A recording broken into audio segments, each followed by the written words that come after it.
তো দর্শক, তো কেটিএম বাইকের ফুল পাম্প কিবা চেক করে তো দেখুন, তো আমি ফুল পাম্পটা মানে খুললে থয়ে দিছি। ফুল পাম্প মানে যেটা তেল দেয় মানে ট্যাঙ্কির ভিতরে মোটরটা যে আছে, এই মোটরটা মানে পুরো খাপসা হয়েছে। তো খাপসাটা আমি মানে সাফ করবার লাগি খোলা হয়েছে। তো অলরেডি যে দেখতে তখন দেখলাগে মোটরটা পাইবেন। তো এই দেখছেন, তো ফিল্টারটা দেখছেন, ফিল্টারটা আমি এক্সট্রা করছি। এক্সট্রা না করলে ফিল্টারটা সাফ করে দেখছেন কিরকম খাপসা কাইলে উঠেছে।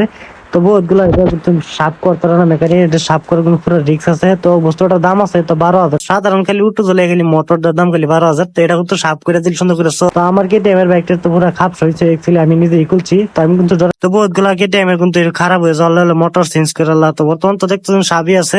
তো মোটর চেঞ্জ করার মনে বহুত দাম।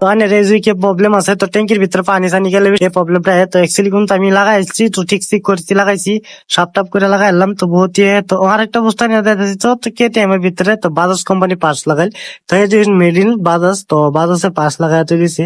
তো বেশিরভাগ কেটিএম এর সে বাইরের কোম্পানি ভালো, ইটালির কোম্পানি থাকলে কি, তো এটা হচ্ছে বাজাজ আর কেটিএম মিললে মানে মার্কেটের মধ্যে লঞ্চ করছে।